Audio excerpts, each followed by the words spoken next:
Bienvenue à cet événement hybride concernant la gouvernance euh, des, euh, sur la plateforme mondiale pour la réduction des risques de catastrophe. Mon nom est Niels Vlanderen. Je suis le coprésident du groupe de travail sur l'eau et le climat, à la présidente de la Convention sur l'eau, pour le ministère de l'Infrastructure, de la gestion de l'eau. J'ai demandé à modérer la session, mais on m'a demandé en premier lieu de présenter cette session. Donc je vais commencer en faisant de la sorte. L'impact du changement climatique sont ressentis notamment dans le cycle de l'eau. L'année dernière, nous avons vu des inondations causant des pertes économiques qui a coûté près de 70 millions en Chine et près de 20 milliards de dollars en Allemagne. Et de plus, il y a également des effets de la sécheresse dans plusieurs pays, le Canada, les États-Unis, l'Iran, l'Afghanistan, la Turquie, et la liste n'est pas exhaustive. En conséquence, ces événements, ajoutés avec les conflits et la Covid-19, nuisent aux progrès qui ont été réalisés au cours des dernières décades pour améliorer la situation de la faim dans le monde. Cela cause des millions de déplacés. En Chine, 1,4 million de déplacés, un demi-million. Également en Philippines, un demi-million de déplacés.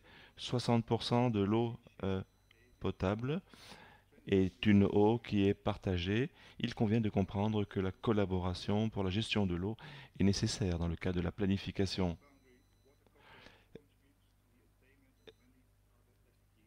Cela contribue bien évidemment à mettre l'accent sur l'importance des ODD, notamment la santé, l'éducation, la paix, la protection de l'écosystème et d'autres. La collaboration transfrontalière est extrêmement intéressante afin de réduire les risques, notamment la gestion transfrontalière. Et ainsi, des organisations vont jouer des un rôle majeur, afin de lutter contre la pollution de l'eau et visant à sauver des vies humaines. Le changement climatique crée de nouveaux enjeux pour la collaboration entre les pays frontaliers, mais cela est également une opportunité pour une plus grande collaboration dans le cadre transfrontalier. Il faut comprendre qu'il est de plus en plus important pour les pays de suivre une démarche multirisque afin de faire face à ces enjeux. L'intégration de cette approche multirisque dans la gestion de l'eau, dans les configurations nationales et transfrontalières, peut être une solution efficacité dans le cadre de la résilience et pour lutter contre le changement climatique. Ainsi, des pays pourraient utiliser des instruments juridiques comme la Convention de l'eau, la Convention dont j'ai parlé, qui va nous aider dans ces configurations, va aider les pays d'intégrer ces configurations stratégiques afin de faire face dans un cadre de résilience et de gestion de l'eau. La Convention de l'eau, depuis près de 30 ans, euh, offre un cadre unique et transfrontalier dans l'adaptation au changement climatique, notamment contre la sécheresse et les inondations, les renforcements de capacités, les directives, l'échange d'expériences est très important. En 2016, cette convention de l'eau est devenue un instrument très important. L'adaptation au changement climatique dans le cadre des accidents industriels et la convention de l'eau soutiennent des pays afin de mettre sur pied d'autres engagements internationaux comme l'agenda 2030 pour le développement durable, les cadres des Nations Unies pour la Convention sur le changement climatique et également d'autres accords d'outils législatifs. Et j'aimerais ainsi remercier le gouvernement d'Arménie, également le responsable de la plateforme mondiale pour la réduction des risques de catastrophe pour prendre le leadership dans ces questions. J'espère qu'aujourd'hui, cet événement parallèle va nous permettre de mieux comprendre comment gérer de manière cohérente les changements climatiques et les questions de réduction des risques dans le cadre du Forum européen pour la réduction des risques de catastrophe. L'action est nécessaire aujourd'hui et nous allons la souligner à Bali, mais également l'année prochaine en mars, la conférence de l'eau en 2023 où l'eau et l'adaptation au changement climatique et la réduction des risques de catastrophe sera mis sur la table. Très important que les différentes parties et les organisations contribuent de manière engagée à la gestion de ces risques. Maintenant, j'aimerais présenter, passer la parole aux panélistes. Nous avons aujourd'hui Madame Armine Répétian, coprésidente du groupe de travail intergouvernemental sur la feuille de route de l'EFDRR 2021-2030, le Forum européen pour la réduction des risques de catastrophe, ministre des situations d'urgence en Arménie, Monsieur Laszlo Balatoni, coordinateur du domaine prioritaire, le PAC, stratégie de l'UE pour le Danube, l'EUSDR, domaine prioritaire des risques environnementaux, Monsieur Boucheng Sanaksong, directeur de la division de la planification, commission du Mekong, Monsieur Bob Alpha, directeur planification des ressources de l'eau, commission des ressources en eau Ghana. Nous allons, avant de passer aux présentations, on m'a demandé d'informer le public, d'être plus actif.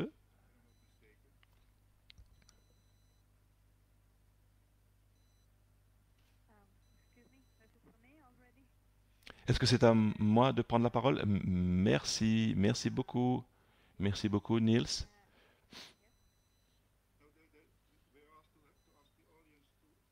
J'aimerais demander au public de remplir une petite enquête. Nous demandons au public de remplir une enquête, un petit sondage, et ensuite nous passerons à la présentation. Excusez-moi, une toute petit peu de patience. Deux questions.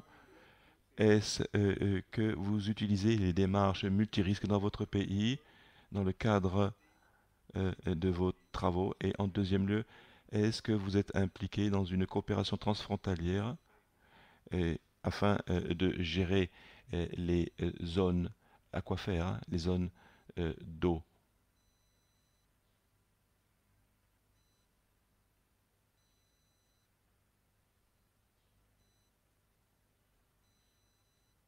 Voilà les questions auxquelles je vous invite à répondre.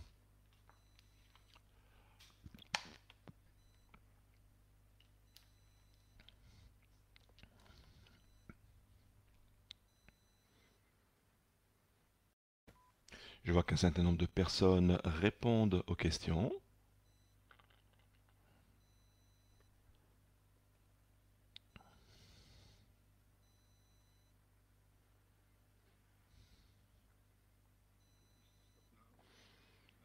Parfait.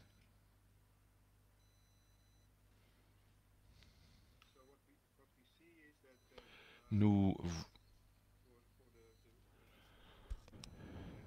nous voyons que pour la démarche multirisque,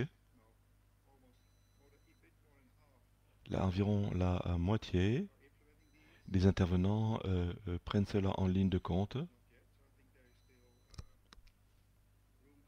Donc je pense qu'il y a encore de la place pour euh, l'amélioration, mais le point positif, c'est que près de 80%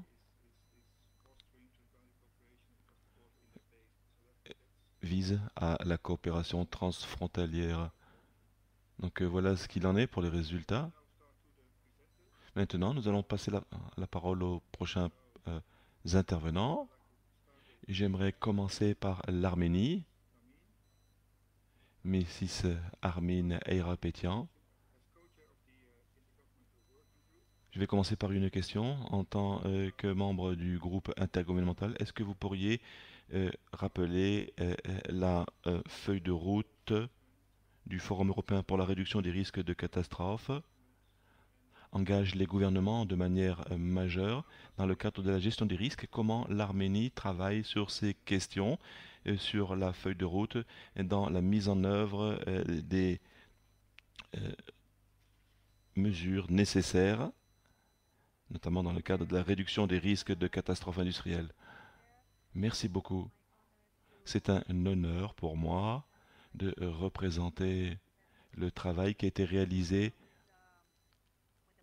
avec la participation de plusieurs pays et avec l'aide de nos collègues euh, de la Suède, Jeanette Hayden, un grand groupe de spécialistes, plus d'une centaine de spécialistes ont participé à la préparation de ce document. Avec votre permission, j'aimerais partager mon écran afin de vous mettre à disposition ma présentation.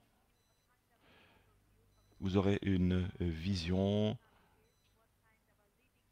les documents de travail, la feuille de route dans le cadre de nos travaux.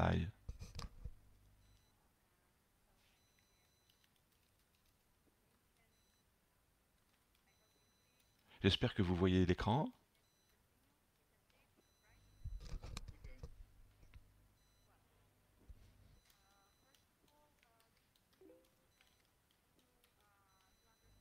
Il est très important de comprendre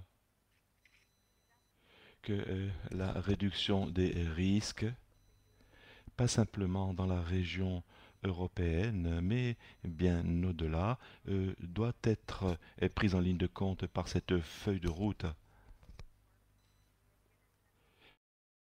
Simplement réalisée pour la zone Europe et Europe centrale et d'Asie, mais dans un cadre beaucoup plus global. Donc c'est utile, cette feuille de route est utile pour aider dans la stratégie de la réduction des risques nationaux et internationaux afin en identifiant les défis et les enjeux et donne l'opportunité d'améliorer la résilience face à ces risques. Cela souligne l'efficacité des bonnes pratiques transfrontalières et également l'opportunité. Armin, désolé, mais les interprètes se plaignent que le son est très mauvais. Ils ne peuvent pas continuer à interpréter. Est-ce que vous pourriez éventuellement modifier, bouger un petit peu le micro de votre bouche? Non, je parle du microphone, pas le Mac, le microphone. Est-ce qu'ils m'entendent? Vous pouvez.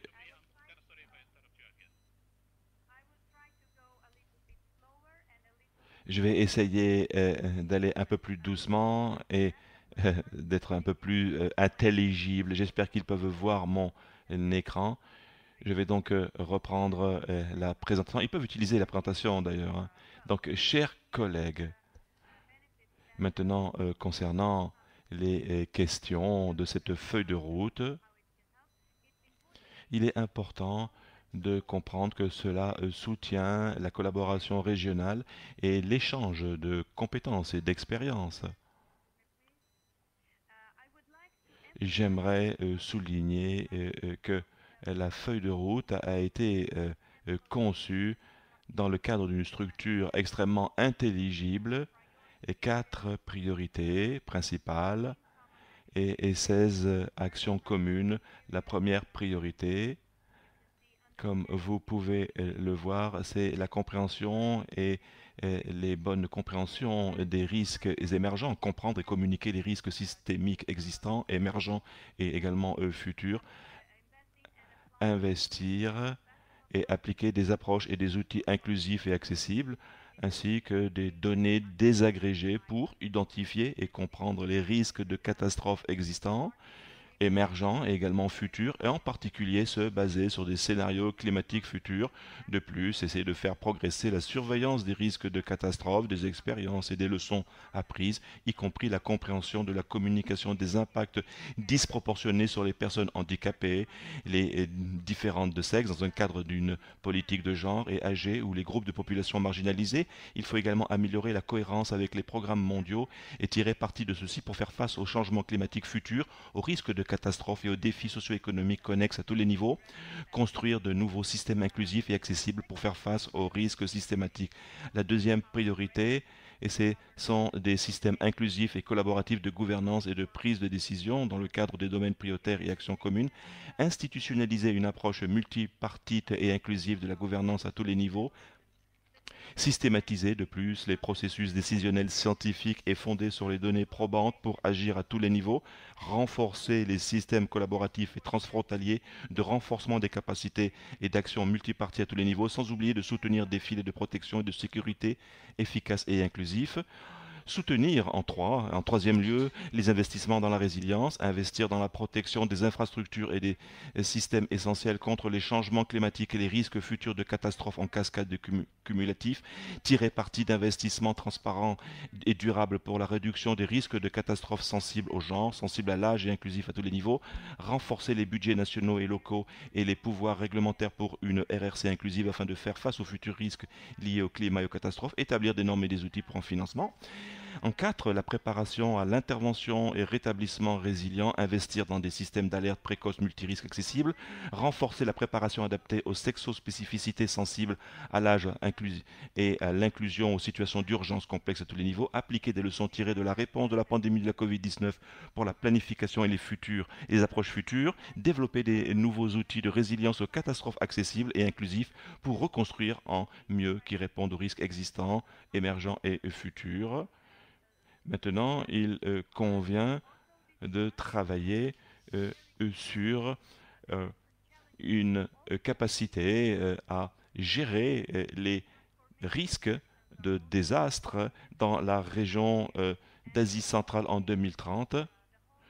Cela a été géré sur une feuille de route qui vise à préparer une démarche dans le cadre des risques de désastre dans la région d'Asie centrale pour l'année 2030. Mais ces démarches ne sont pas uniques à ces régions, elles peuvent être adaptées à d'autres zones géographiques. Et voilà donc les 5 démarches catalysantes et facilitatrices qui conviennent à souligner une démarche qui est une capacité de réponse et d'inclusion afin d'accélérer la compréhension et l'investissement en termes de résilience et de réduction des risques. Également des démarches cohérentes pour prendre en ligne de compte les ordres du jour de réduction du risque de désastre. Également une démarche large pour protéger les systèmes d'infrastructure et d'investissement contre les crises climatiques et de désastres. Également une démarche basée sur des faits réels dans le cadre de politiques, de risques, des stratégies, des planifications, des cadres régulatoires et cela également afin de prendre en ligne de compte un certain nombre de cadres juridiques. Et en dernier lieu, le dernier catalyseur serait une démarche contextualisée, locale, régionale, dans le cadre de politiques transfrontalières, mais à la fois nationales et locales, pour une stratégie de cohérence. À titre de conclusion, nous avons une petite présentation pour la feuille de route. J'aimerais souligner que ces groupes sont représentés avec un certain nombre de personnes qui sont responsables de la participation de cette euh, euh, feuille de route. J'aimerais parler de l'EFDRR, le Forum européen pour la réduction des risques de catastrophes, plusieurs gouvernements locaux et sous-régionaux, également la Commission européenne, le Conseil de l'Europe. Je pense que j'ai fini ma présentation, mais j'espère que vous avez pu écouter la dernière partie de ma présentation. Est-ce que vous avez... Nous avons perdu les 2 dernières phrases. Les 2 dernières phrases, si vous m'entendez, je peux continuer à dire que j'aimerais remercier les groupes qui ont contribué à l'EFDRR, le Forum européen pour la réduction des risques de catastrophes. Merci beaucoup pour votre attention. Nous continuons la discussion et je suis à votre disposition si vous avez des questions. Merci beaucoup. Merci beaucoup pour l'Arménie, merci beaucoup. Maintenant, j'aimerais passer la parole à Laszlo Maliatoni. Je vais lui demander comment est-ce qu'il fait face à cette gestion de risque dans la zone du Danube et également comment gérer ces questions de résilience sur le changement climatique, sur le bassin de la rivière Danube.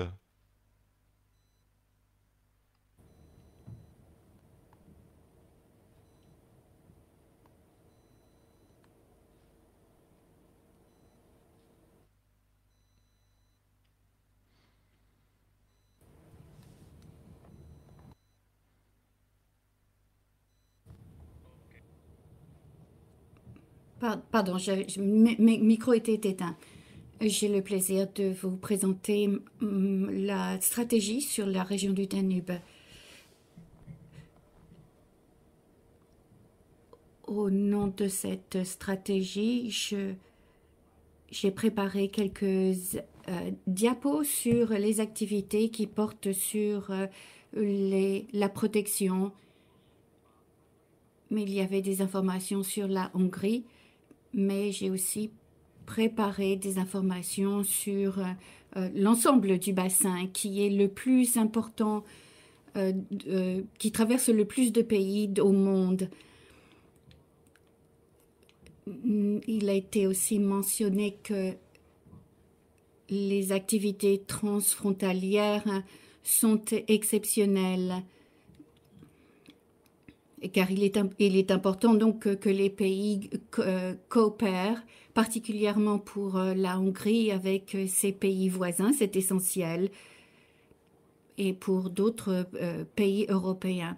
Donc c'est le deuxième le fleuve qui traverse 19 pays.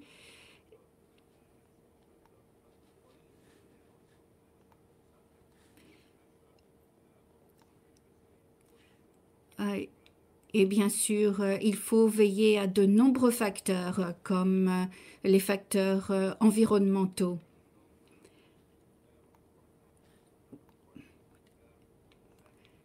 À travers les siècles, de nombreux désastres ont eu lieu avec de fortes inondations en 2002, 2006, 2010. Et certainement, vous vous rappellerez des inondations de 2013 qui étaient les plus grandes des 100 dernières années. Et bien sûr, il y a eu en 2014 des inondations.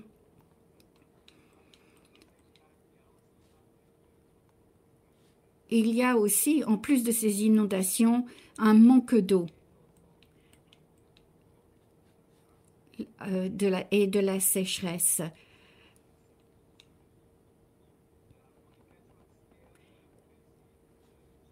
Vous pouvez voir ici les zones qui sont exposées aux inondations, en particulier la Hongrie, dans de nombreux endroits. Vous pouvez voir la plupart de ces chiffres par rapport à la population qui peut être affectée en cas d'inondation. Ces cartes sont disponibles auprès du ICPDR.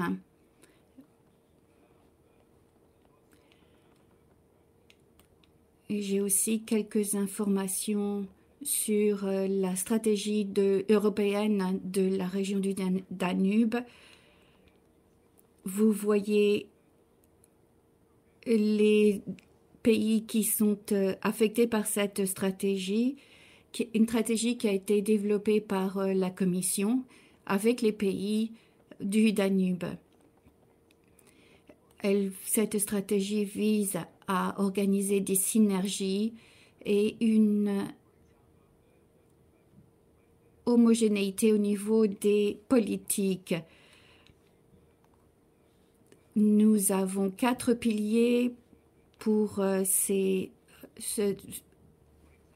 par exemple, Certaines se concentrent sur les inondations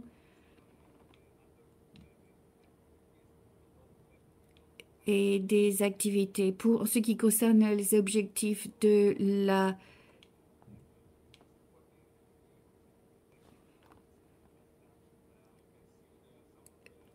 inondations, vous voyez nos actions et les objectifs. Il y a 2 ans, nous avions un plan stratégique en ligne avec les objectifs pour le changement climatique. Pour vous donner quelques exemples, nous nous concentrons sur les priorités et nous offrons un soutien pour développer des gestions des risques, pour renforcer des activités. Malheureusement, je n'ai guère de temps de m'attarder sur cette diapo pour rentrer plus en détail dans ce domaine, mais nous nous concentrons aussi sur renforcer les capacités et étendre les couvertures des systèmes de prévision pour partager les systèmes et les informations hydrographiques. Le 3e point, c'est de renforcer la prévention et la préparation aux catastrophes parmi les organisations gouvernementales et non gouvernementales. Dans certains cas, ce n'est pas suffisant d'impliquer que les gouvernements et donc il est important d'impliquer les acteurs locaux. L'impact de l'homme sur l'évolution des facteurs de risque naturels entraîne les dommages environnementaux. Et puis, il y a un plan d'action, avec une adaptation au changement climatique. Nous essayons de nous concentrer sur la protection civile et nous voyons que de nombreux événements sont organisés en ce qui concerne sur l'adaptation au changement climatique.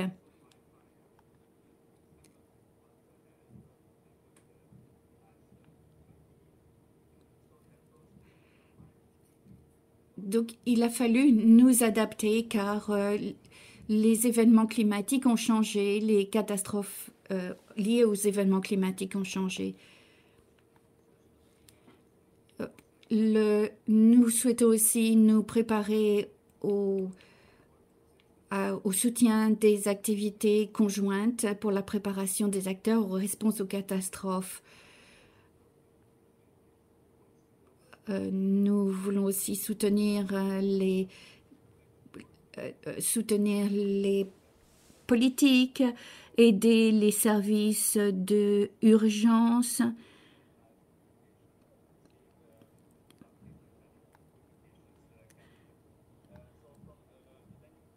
Pour les pays du Danube, pour le moment, se joindre fait partie n'est pas obligatoire. Il y a 9 parties prenantes.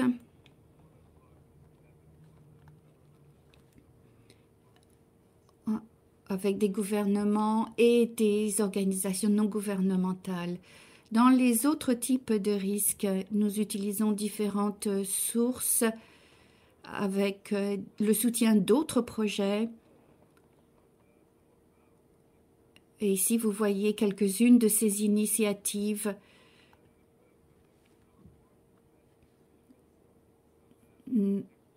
Nous avons DG ECO, Horizon et d'autres sources qui se concentrent sur les incendies, les tremblements de terre et d'autres manifestations.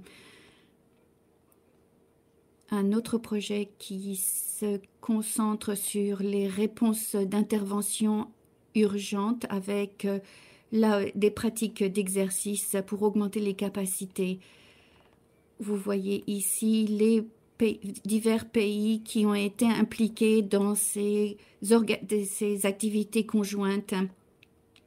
Ma dernière diapo. J'estime que nous avons vraiment besoin d'une stratégie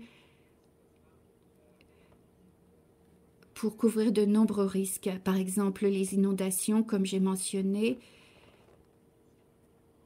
La cartographie a été revue pour les pays du Danube.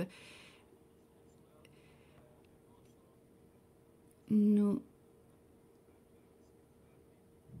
avons pris en compte d'autres risques.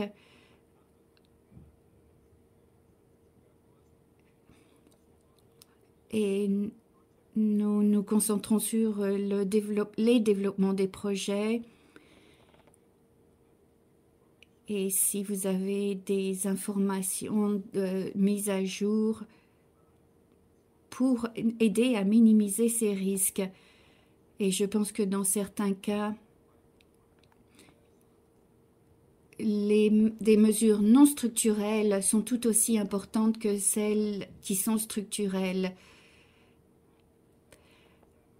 Et comme je l'ai dit, être plus actif sur les activités de réponse et d'intervention et l'intervention des organisations gouvernementales et non gouvernementales. Je pense que le temps qui m'était imparti est terminé. Je vous remercie de votre attention. Les activités se concentrent surtout sur les risques hydriques et comment nous essayons d'intégrer les autres types de risques dans les différentes politiques.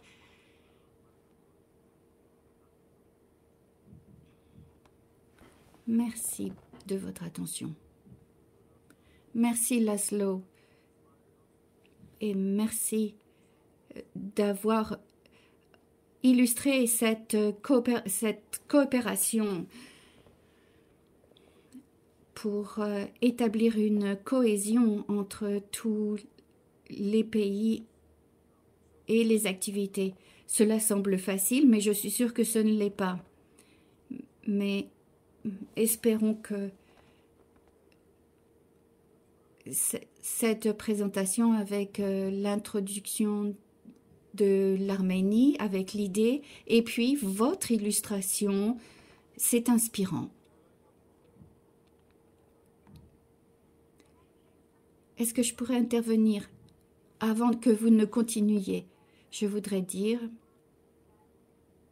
que même s'il avait été envisagé que je serais seule, de nombreux collègues de différentes organisations se sont joints à moi, mais non seulement nous sommes en format hybride, nous avons des collègues ici de diverses organisations, mais je voudrais suggérer qu'ils participent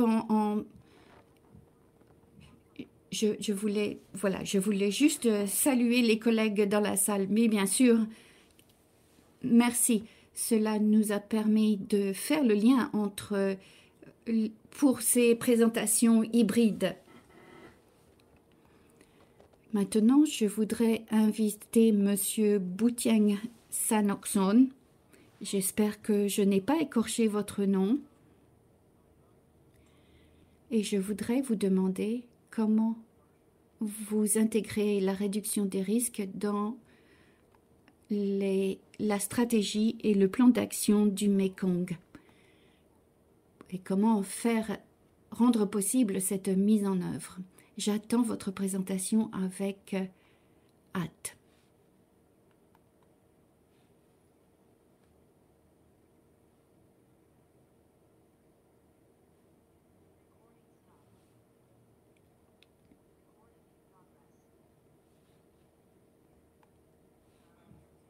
Merci beaucoup. Bonjour à tous.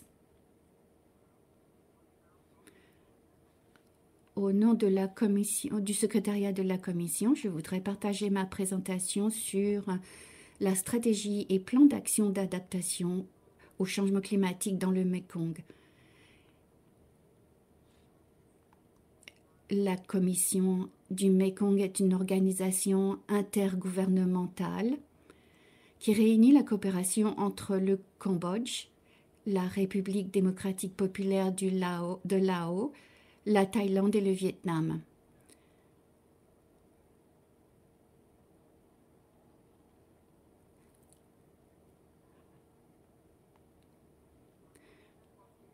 Le Mekong inférieur où les pays du bassin bas Mekong figurent parmi les pays les plus vulnérables au changement climatique dans le monde. En 2007, le Conseil du MRC a demandé au MRCS de développer l'initiative d'adaptation au changement climatique. L'impact avec une augmentation de la température, un faible débit et fluctuation du cours principal et des affluents, débit inférieur au débit minimum mensuel moyen.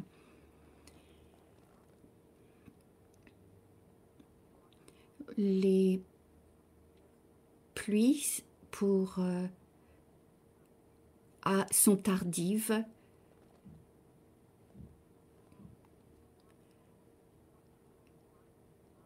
Et puis, nous avons des phénomènes d'inondation et de sécheresse qui sont de plus en plus fréquentes et ont des conséquences graves sur l'agriculture et sur le stockage de l'eau dans les réservoirs.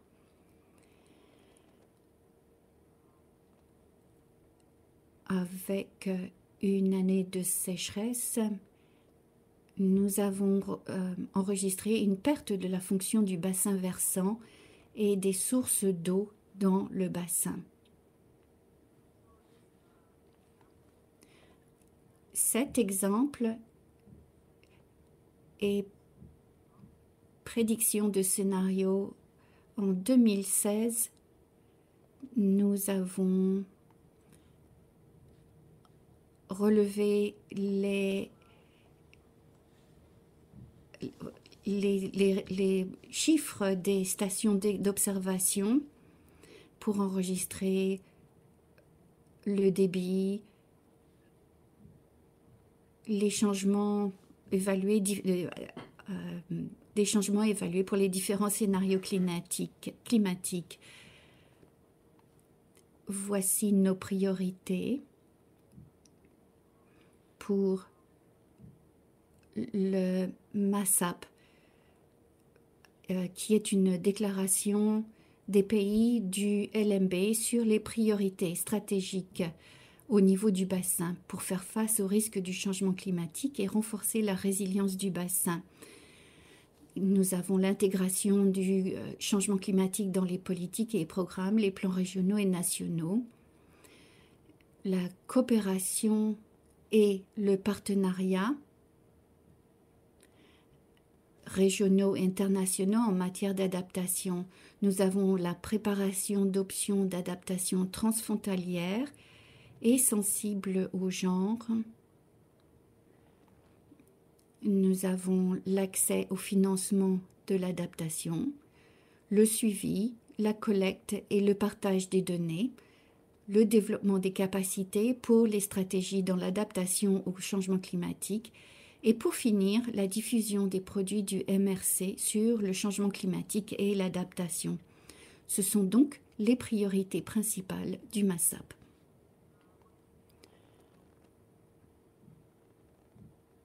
Pour continuer, notre plan d'action pour l'adaptation des bassins. Nous avons 7 priorités stratégiques avec 18 activités. Tout d'abord, l'intégration des MASAP dans les activités nationales, un système de suivi de l'adaptation au changement climatique,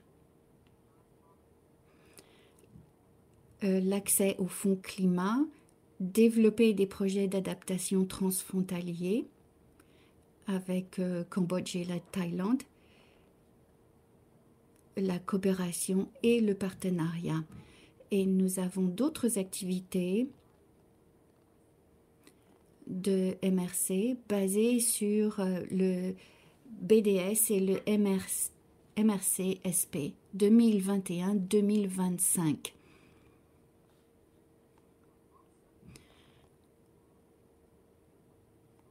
En ce qui concerne les activités 2021-2025 mises en œuvre par MRC-SP,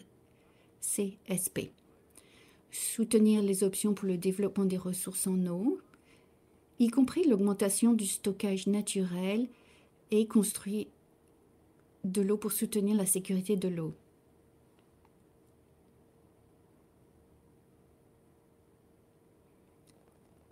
Nous souhaitons améliorer les modèles de récolte et la résilience du système de production face au changement climatique. Nous avons un soutien aux technologies d'irrigation pour une application future dans le LMB avec l'utilisation de technologies pour une utilisation pratique.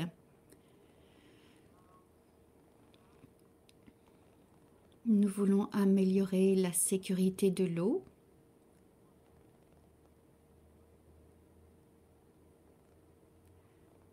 En ce qui concerne les inondations et les sécheresses, et soutenir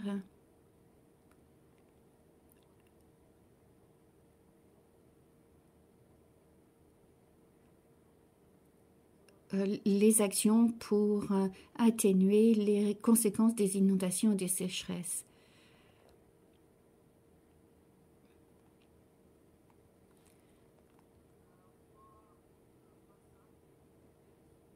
Pour la mise en œuvre du MASAP et les plans d'action, dans notre stratégie, nous avons souhaité intégrer l'action sur les changements climatiques avec une gestion et atténuation des inondations.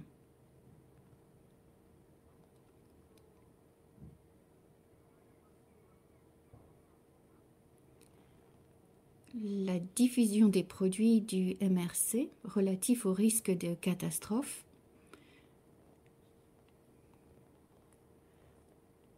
pour les produits du MRC.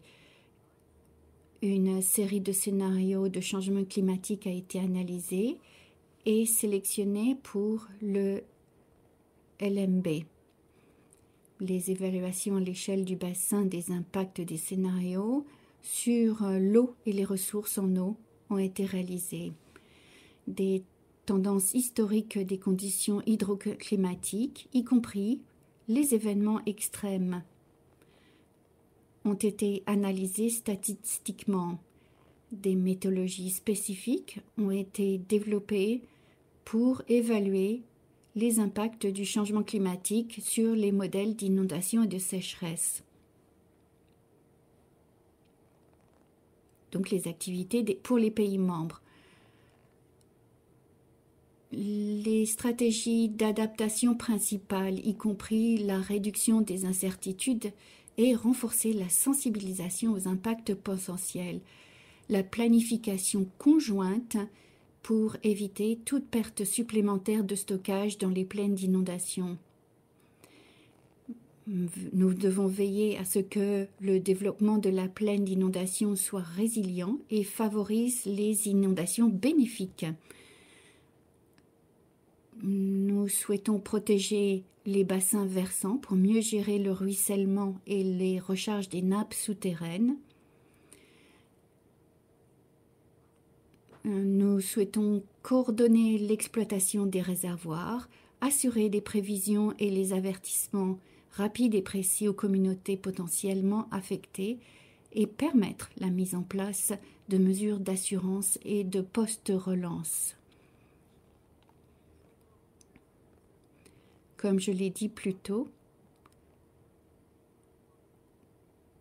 nous travaillons avec le Cambodge et la Thaïlande. Donc le Cambodge en aval et la Thaïlande en amont.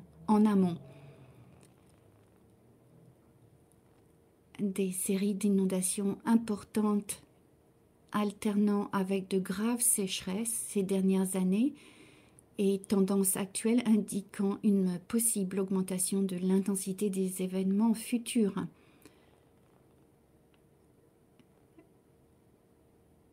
Et va permettre d'obtenir davantage de budget pour permettre des adaptations. Ma présentation a été très rapide.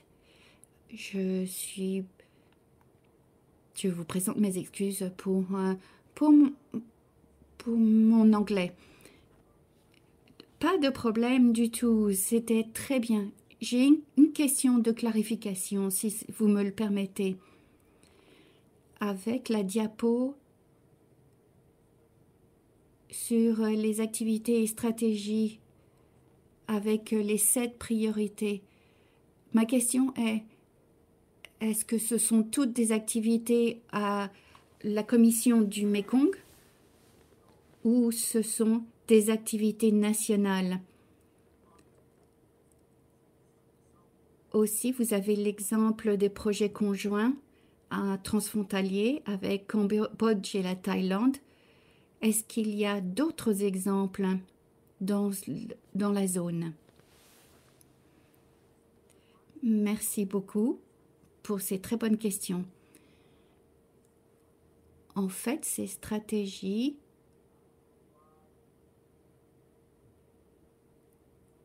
sont pour les pays membres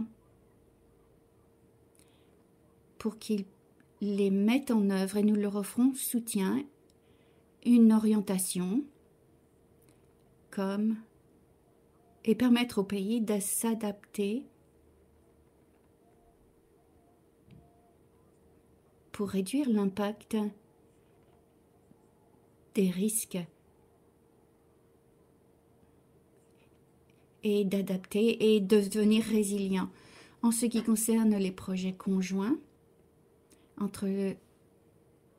nous avons appris que ce projet a été fructueux dans le partage d'informations et nous essayons d'essaimer ce projet partagé avec Laos, Vietnam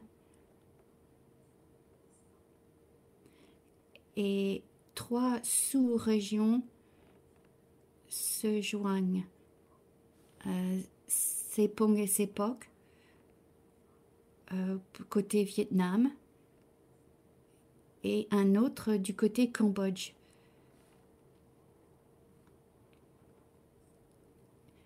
Et ces projets vont pouvoir partager les leçons apprises. Merci pour cette clarification. J'aimerais aussi que vous arrêtiez de partager votre écran si vous le pouvez.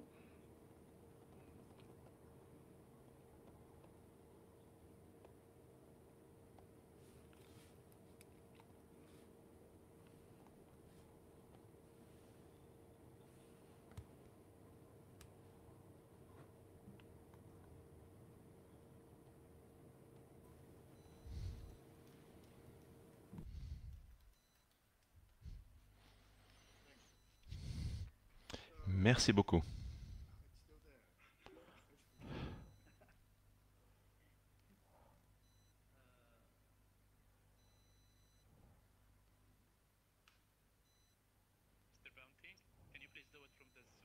Est-ce que vous pourriez le faire à partir de la zone meeting, de la zone de réunion Zoom?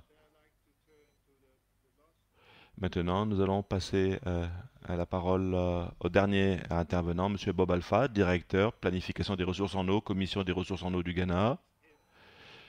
J'aimerais échanger avec lui les défis liés à l'exploitation minière et à la pollution accidentelle de l'eau dans les bassins transfrontaliers au Ghana et comment est-ce qu'il gère ces enjeux naturels dans le cadre de la coopération transfrontalière. Monsieur Bob Alpha, vous avez la parole, soyez le bienvenu. Merci beaucoup. Merci, un grand bonjour à tout le monde. Il est assez tôt dans la matinée ici au Ghana. Très rapidement, je vais partager.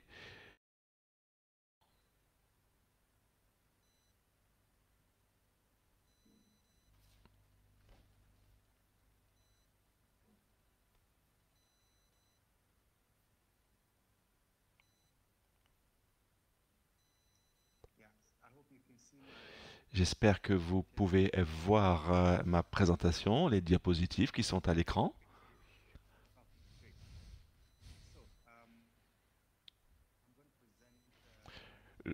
Je vais me proposer de présenter euh, les défis liés à l'exploitation minière au Ghana et à la pollution accidentelle de l'eau en raison de l'augmentation des phénomènes météorologiques extrêmes dans les bassins transfrontaliers au Ghana. Le Ghana est un État en aval drainé par trois rivières transfrontalières, à savoir le Volta, le Tano et le Bia. Ainsi, il y a un, un impact conjoint sur la gestion des ressources de l'eau. Environ 20% des ressources en eau de surface du Ghana proviennent des pays riverains. Les zones aquifères transfrontalières sont partagées par le Ghana, le Burkina Faso, le Ghana et la Côte d'Ivoire, le Ghana et le Togo.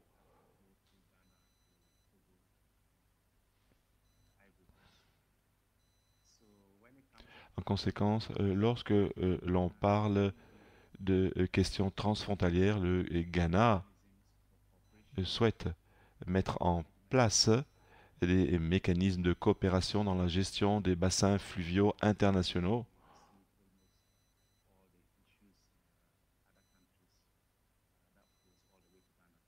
car nous sommes intimement liés aux situations aquifères des pays voisins.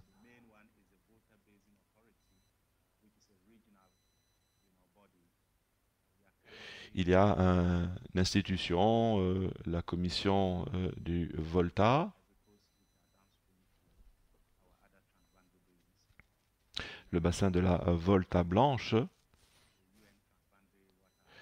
et nous sommes également liés par l'accord transfrontalier des ressources en eau des Nations Unies.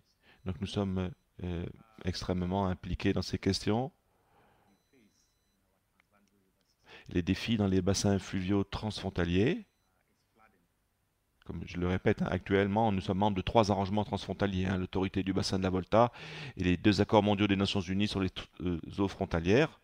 Mais pour en revenir aux défis dans les bassins fluviaux transfrontaliers en Ghana, le bassin de la Volta Blanche au Ghana est inondé presque chaque année en partie à cause notamment du changement climatique, de l'exploitation du barrage du Bagre au Burkina Faso.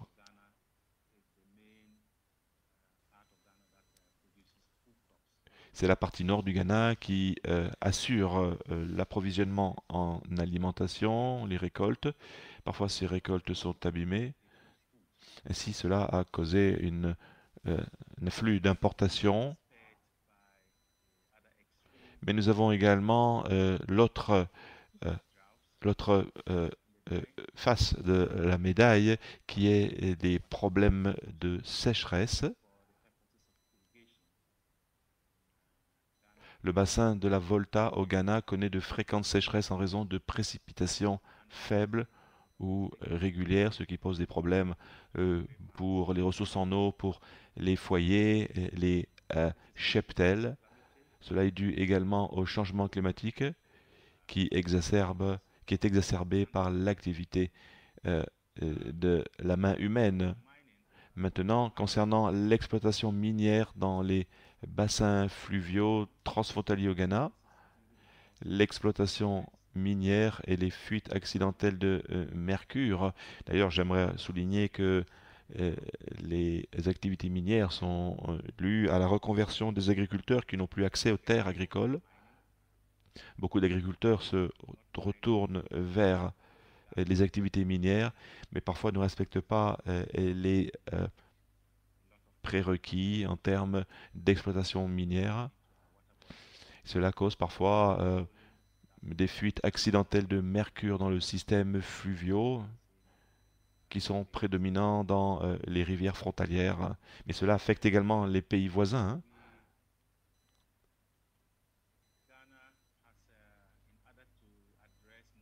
Afin de faire face à ces enjeux, nous avons mis sur pied un comité technique mixte Ghana-Burkina Faso dans le cadre de la gestion intégrée des ressources hydriques.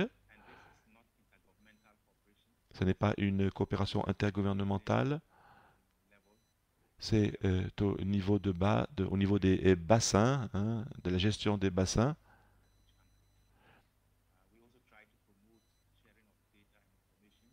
Donc, ce comité technique mixte de la gestion intégrée des ressources hydriques agit à titre de conseiller technique sur les questions concernant les programmes dans les bassins communs. Nous travaillons également sur la promotion du partage de données, d'informations et la gestion des conflits dans le cadre du contrôle des inondations déversées et du barrage du Bagre. Nous collaborons au niveau des sous-bassins avec le Burkina Faso et nous essayons de pouvoir informer les communautés avant les désastres. Il y a donc un secrétariat du bassin de la Volta Blanche et les autorités du bassin du Nakambé, avec un secrétariat du bassin de la Volta Noire et les autorités du bassin de Mowon, où nous sommes tous impliqués dans ces travaux coopératifs. Il y a également une coopération transfrontalière avec des initiatives régionales. J'aimerais parler des autorités du VBA. Le VBA, ce sont les autorités du bassin de la Volta, créées en 2009 par les 6 pays riverains, Bénin, Burkina Faso, Côte d'Ivoire, Ghana, Mali et Togo. Nous visons à superviser tous les accords visant à développer, gérer et partager les avantages potentiels de la ressource du bassin. Nous visons à promouvoir la coopération entre les pays sur les questions relatives aux ressources en eau et aux catastrophes connexes.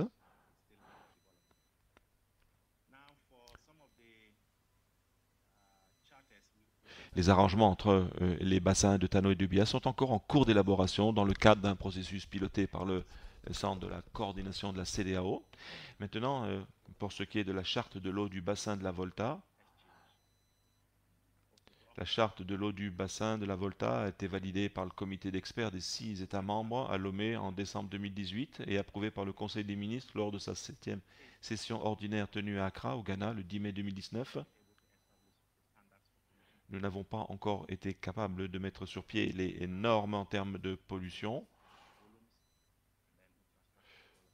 Cette charte vise à échanger sur des données, mais c'est principalement au niveau national et des mesures communes qui doivent être développées au niveau transfrontalier. Concernant les enseignements tirés d'une coopération transfrontalière efficace, il faut savoir que les mécanismes décentralisés de coopération transfrontalière sont efficaces. Secrétariat du bassin de la Volta Blanche, les autorités du bassin de Nakambé, le partage d'informations permet de réduire les risques de catastrophes naturelles et technologiques. Également, il faut comprendre que des projets conjoints de gestion ont été développés conjointement avec un système d'alerte précoce pour le bassin de la rivière Oti, notamment dans les questions qui ont aidé à réduire l'impact lorsque nous avons l'information suffisamment tôt. Nous pensons également, bien évidemment, que les projets conjoints de gestion de catastrophes entre le Ghana et le Togo ont développé un système d'alerte euh, afin de nous permettre de collaborer sur la gestion du bassin de la rivière Oti. Maintenant, merci beaucoup de votre attention. Merci beaucoup pour m'avoir écouté présenter ces différents enjeux, la collaboration des systèmes transfrontaliers également, et les impacts de ces questions. Merci beaucoup. Merci pour ces présentations. Ça a l'air assez simple, certes, mais beaucoup de choses doivent être faites pour le réaliser. L'importance de partager des informations. Parce que ça n'est pas difficile, mais il faut l'organiser et, comment cela peut affecter et dans les pays sont touchés en aval. Ce que j'ai appris de votre présentation, c'est l'importance des mécanismes de décentralisation. Donc, j'ai envie de dire que la mise en œuvre des travaux dans le cadre de ces collaborations est assez aisée et ainsi il convient de créer des projets joints qui est la base de la collaboration, c'est le cas de le dire. Et c'est extrêmement intéressant en termes de mettre sur pied une dynamique de collaboration transfrontalière. Merci beaucoup pour votre présentation.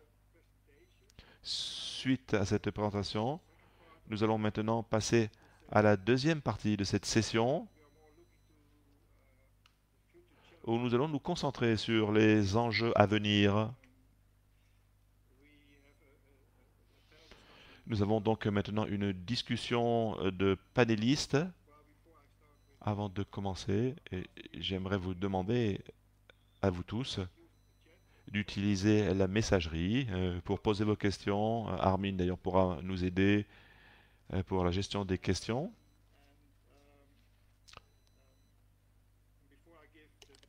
Et avant de passer la parole aux panélistes, j'aimerais une petite enquête question Zoom et partager avec vous vos réflexions sur ce que vous pensez, sur quels sont les principaux enjeux des approches multirisques dans la réduction des risques.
Nous avons des réponses qui affluent, quelques dizaines de secondes supplémentaires.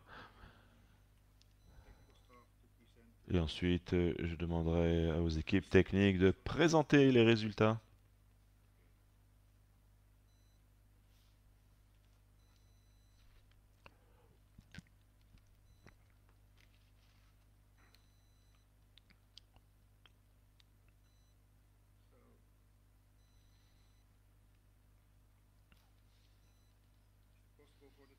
Est-il possible aux équipes techniques de partager les résultats de cette petite enquête? Est-ce que vous voulez qu'on partage les deux ou uniquement celui-ci? Partageons celui-ci en premier lieu. Est-ce que je pourrais demander à euh, euh, notre co-hébergeur de confirmer qu'il peut voir les résultats affichés? Concernant la deuxième enquête,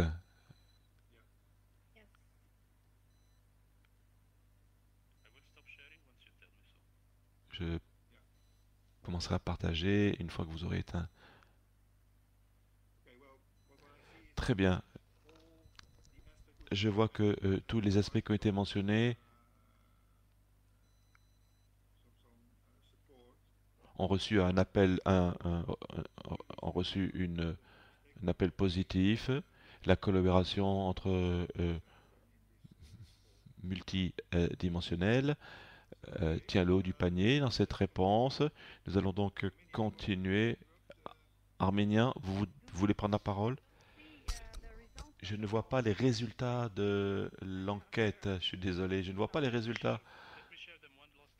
Attendez, je vais essayer de les partager une dernière fois avec vous. Est-ce que vous les voyez sur la fenêtre Zoom?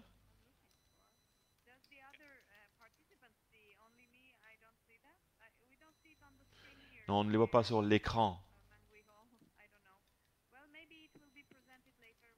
Je pense qu'ils seront présentés.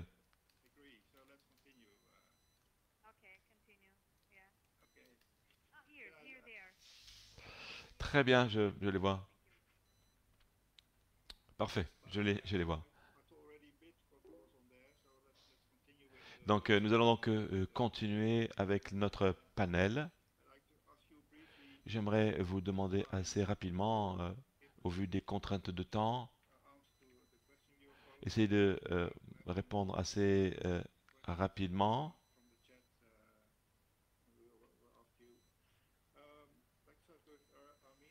Armin,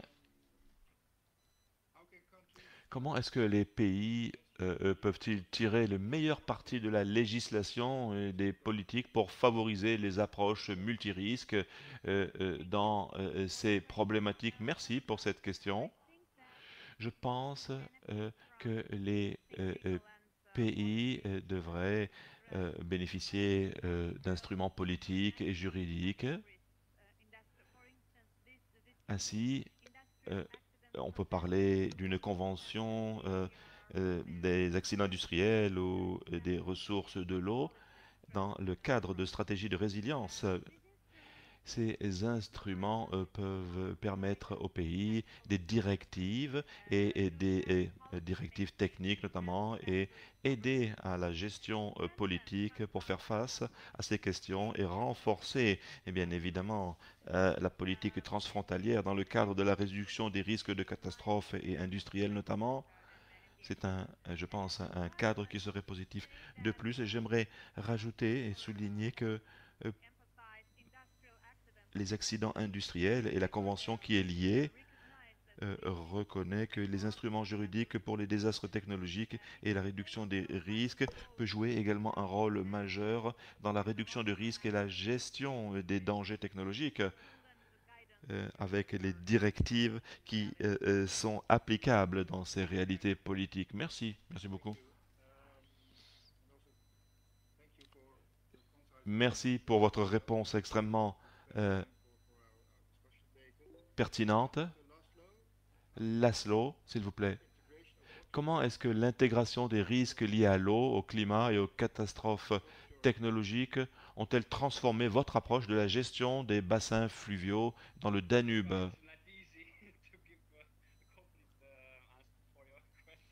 Très bonne question, merci beaucoup. Je pense que, comme je l'ai mentionné, le cadre de ressources des eaux, il a été mentionné que chaque 6 ans, les pays doivent réviser leur politique. Ces procédures vont finir cette année à ce titre. Ainsi, je pense que chaque nouvelle procédure est une opportunité pour souligner ce que vous avez mentionné, les meilleures technologies disponibles en termes d'information pour gérer les désastres qui pourraient survenir. Nous voyons également de nouvelles tendances très importantes avec tous ces cycles sont à prendre en ligne de compte et tous les documents qui sont disponibles et également beaucoup d'améliorations ont, il faut le dire, ont été réalisées grâce à ces directives dans la gestion et la planification de la gestion des bassins. Donc, je pense que beaucoup d'améliorations sont réalisées dans la zone du Danube, notamment des politiques de sensibilisation et des améliorations de, par exemple, et également, bien évidemment, les réseaux, la construction de réseaux transfrontaliers, de meilleure compréhension de ces questions et des projets dédiés qui sont gérés, qui sont concentrés sur des programmes d'experts. Voilà, j'aimerais souligner que beaucoup d'améliorations ont été réalisées, mais les activités de réponse des Nations Unies concernant la région du Danube a également été très positive. Donc, une intégration est à souhaiter. Beaucoup d'activités ont été permises grâce à cela. Avoir les synergies dans les directives de gestion des ressources hydriques. Également, l'échange d'informations qui est très important, à titre d'exemple, des conférences, des ateliers, parce que nous voyons que d'autres bassins de rivières souffrent des mêmes problèmes et font face aux mêmes enjeux et défis. Et nous pouvons voir comment cela peut être résolu,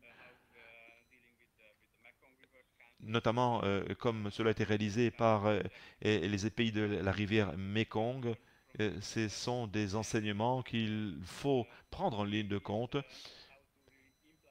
mais très important de mettre en marche ces initiatives tirées d'autres pays parce que on ne peut pas copier à 100%, copier-coller à 100% les expériences de nos chers partenaires, mais je pense qu'il faut s'en inspirer à chaque occasion et à chaque urgence nous rend meilleurs que ce que nous étions hier.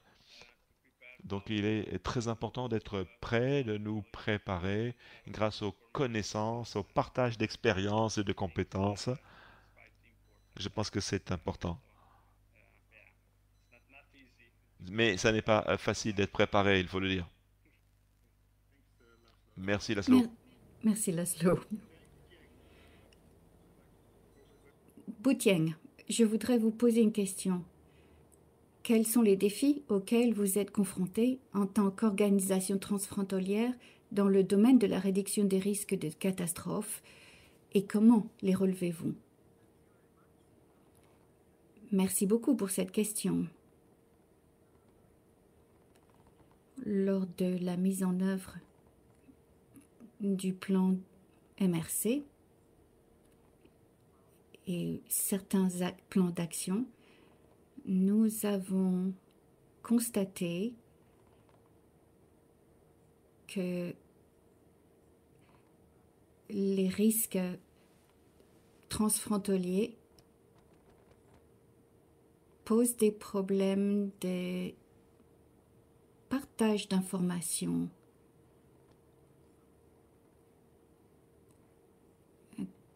dans les affluents du Mekong. Si les changements avec l'hygrométrie variante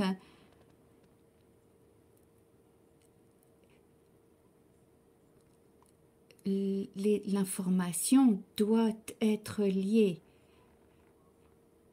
Et donc, nous avons rencontré des défis, en particulier lorsque nous avons essayé de proposer des mécanismes d'un pays à l'autre.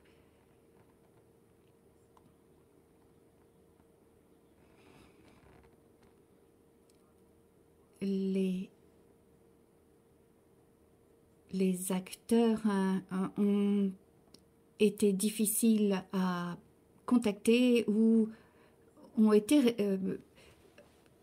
hésité à partager leurs informations, en particulier dans le MRB,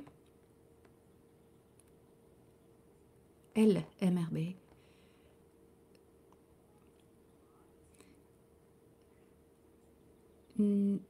Particulièrement, nous ne pouvons pas gérer certaines zones.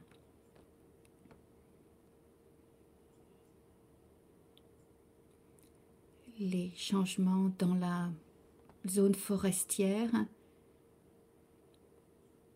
que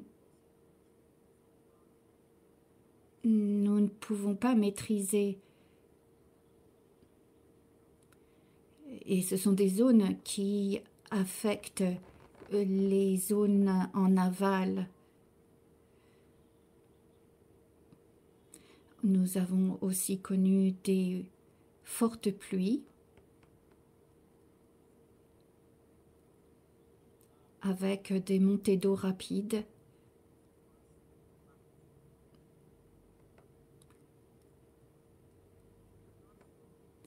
Aussi en ce qui concerne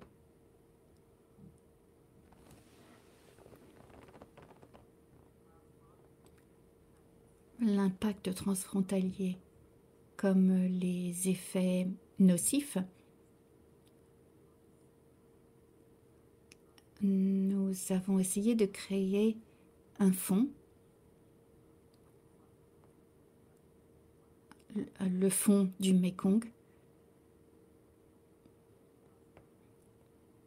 pour résoudre l'impact transfrontalier. Et nous avons fait des études de cas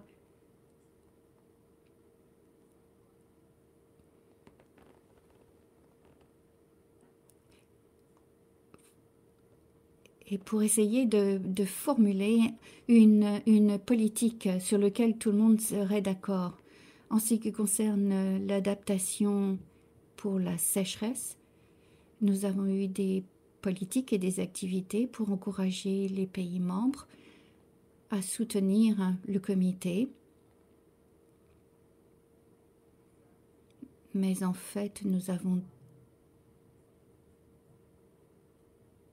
trouvé des zones que nous ne pouvions pas soutenir. Aider contre les risques de sécheresse. Nous avons pu fournir des informations, de la documentation avec des directives d'irrigation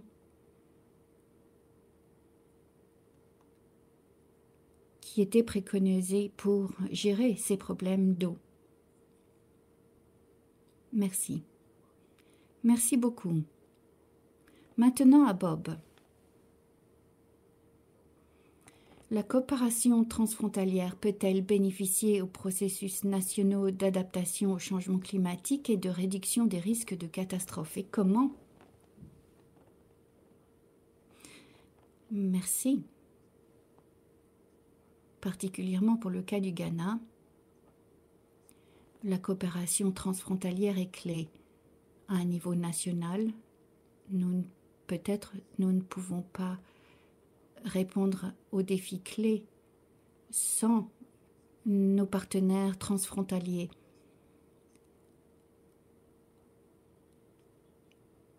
Et l'impact, c'est la sécheresse et les inondations. Et la plupart des problèmes viennent de l'amont. Nous avons des modèles et nous devons comprendre. Et pour arriver à cette compréhension, il nous faut de l'information en amont. En particulier l'opération des barrages en amont,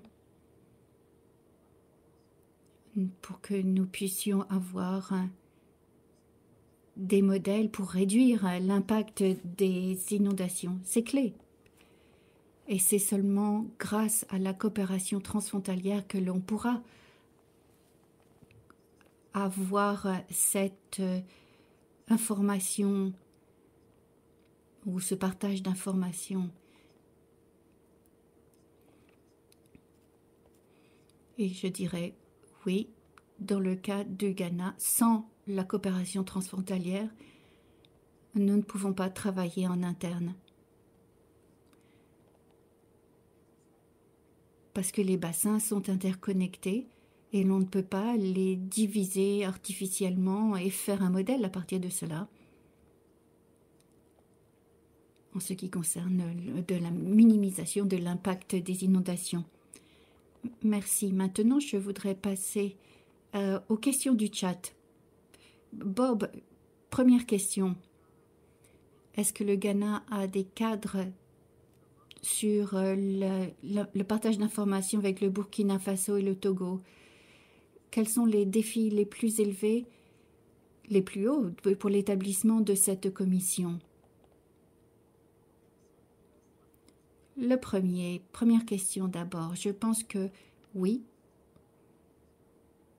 nous avons, et je fais attention, je pèse mes mots, nous avons une forme de partage d'informations avec le Togo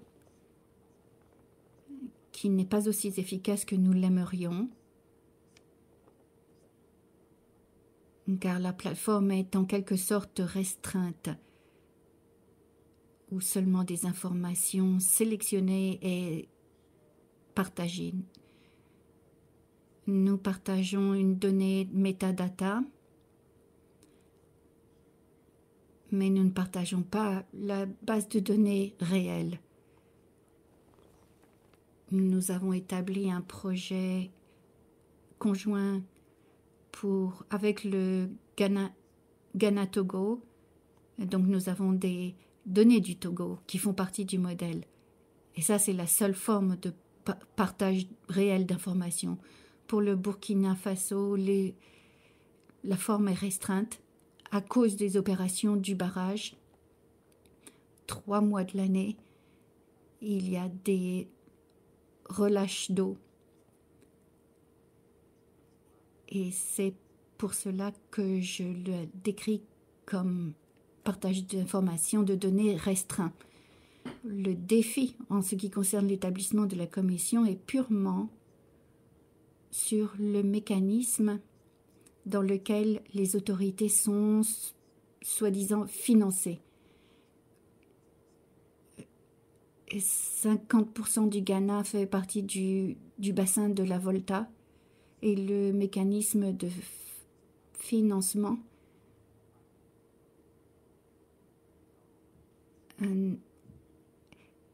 le système nos obligations de financement sont très lourdes, sont pesantes et difficiles.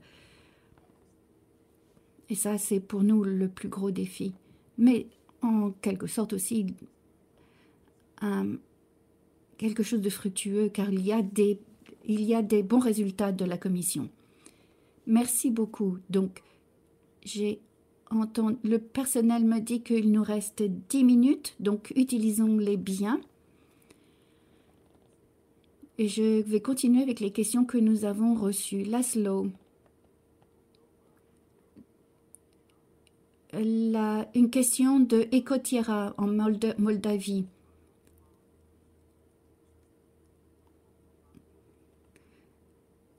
Les conséquences de l'écosystème sur l'écosystème et la question qui porte sur la verdeur de ce mode de production d'énergie.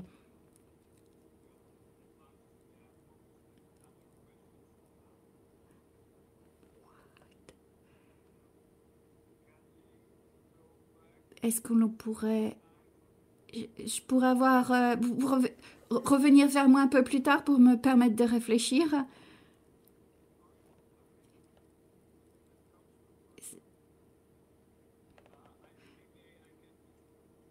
Peut-être on peut passer à la question suivante, mais il y avait une question d'échange d'experts.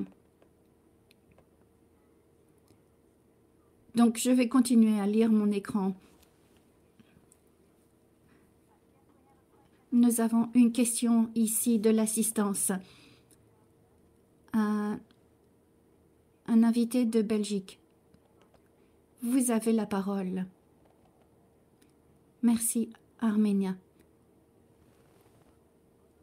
Je suis de Belgique. Merci pour ces présentations très intéressantes. J'ai une question pour tout le panel, car cela couvre toutes les zones géographiques. Les questions sur le système d'alerte précoce transfrontalier, si vous pourriez un peu spécifier à quel niveau c'est organisé et détailler ces alertes. Alors, qui va prendre la réponse à cette question?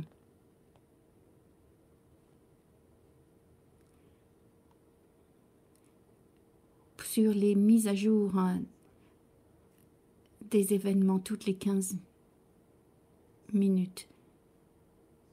Je pense que si l'on propose un mécanisme transfrontalier, s'il s'agit de la question, n'est-ce pas?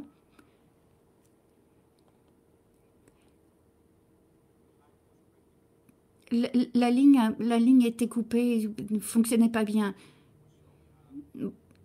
Oui. Et je parle bien sûr de la perspective du Ghana. Un pays en aval. La seule option, c'est d'avoir un mécanisme réaliste, transfrontalier. Et nous ne pouvons pas agir seuls. Nous proposons vivement d'avoir un mécanisme pour minimiser et atténuer ces impacts. De quelle forme cela doit prendre? Je pense que toutes les formes et tous les niveaux sont importants. Gouvernement intergouvernemental avec les politiques et puis l'engagement de chaque pays et un niveau local du bassin pour une mise en œuvre effective. Donc c'est très difficile de savoir quel est le niveau le plus efficace et tous les niveaux devraient être impliqués autant que en ce qui me concerne. Une question sur le genre. Quelle stratégie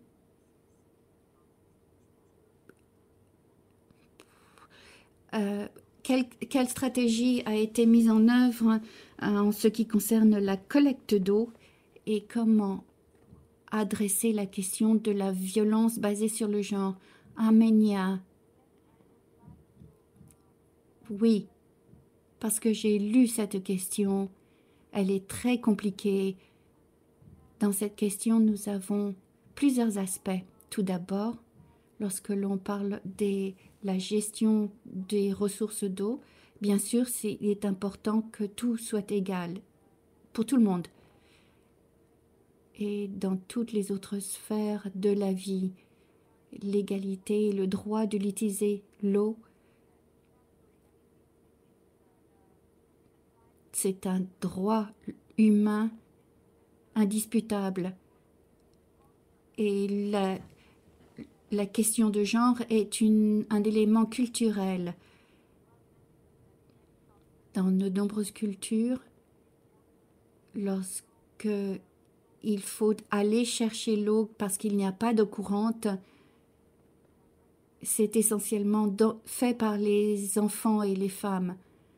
C'est plus une question de sensibilisation, de soutien au niveau des communautés, la sensibilisation de ne pas de l'exposition au danger. Et il s'agit d'un travail social avec l'équilibre des genres, la protection des enfants. Donc je pense qu'il y a plus de travail psychologique à faire, un travail culturel pour augmenter ce niveau de compréhension dans des projets et les sociétés. Je suis sûre que chaque pays et toutes les stratégies, il y a ce point avec ces problèmes qui sont soulignés. Et ça, c'est ce que je comprends. Mais je suis désolée si je ne réponds pas au cœur de cette question. C'est toujours un problème, un point à soulever. On peut toujours sensibiliser, partager, s'engager dans des dialogues, partout dans toute la société. Mais c'est tout pour moi. Et peut-être si je peux ajouter quelque chose. Comment les différentes stratégies sont liées. En ce qui concerne les femmes, c'est lié aussi à l'eau.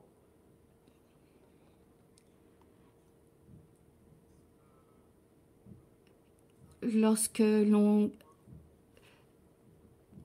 pense de manière compartimentée, ces ODD sont liés, la durabilité, le point de l'eau est lié aussi au genre. Ils sont interconnectés, ils se chevauchent. Une question pour le Mekong en ce qui concerne le partage. Il vous reste 5 minutes, petite interruption. Dernière question. Et je voudrais utiliser 2 minutes pour la réponse et 3 minutes pour conclure. Le Mekong a un accord. Est-ce que cela ne couvre pas les partages d'informations et de données? Je vous invite à essayer de répondre assez brièvement. L'accord du Mekong vise à partager des informations, notamment pour le partage des informations hydriques, l'article numéro 6. Mais avant sa mise en œuvre, nous avons dû faire face à un certain nombre de difficultés. Avant le partage d'informations, nous savons que nous pouvons collecter un certain nombre de données qui sont approuvées et issues par n'importe quel pays membre et ainsi envoyer cela au secrétariat du MRC, l'institution qui gère les eaux du Mekong. Nous avons également un certain nombre de contenus.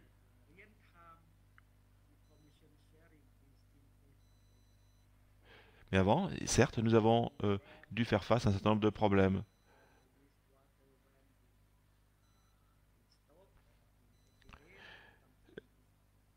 Ainsi, il convient de gérer ces partages d'informations en temps et en heure. Merci, merci beaucoup pour votre réponse. Très important de rebondir sur ce qui avait été mentionné précédemment. Et j'aimerais remercier tout le monde. Il nous reste 3 minutes. Merci pour votre attention. Nous avons commencé sur la meilleure compréhension du risque, des risques, et c'est très important, la réduction du risque, la gestion du risque. Très important également d'avoir une gouvernance inclusive et collaborative qui est clé et majeure. Également, souligner l'importance de l'investissement financier et ainsi nous permettra de regarder vers le futur et de rendre notre tâche plus aisée. Et également concernant la coopération locale, qui est notamment l'exemple du Ghana, avec la gestion des bassins sur des projets communs, parce qu'il y a également la question d'un certain nombre d'énergies qui peuvent être portées au plus haut. Et je sais que pour beaucoup d'entre vous, il convient de créer la cohérence entre les différents ordres du jour, parce que nous avons plusieurs cadres de travail dans les Nations Unies, mais lors de la mise en œuvre, il n'y a qu'une seule voie où l'on prend en compte plusieurs aspects. Donc, comment travailler en toute cohérence et qui sera bénéfique pour nous tous.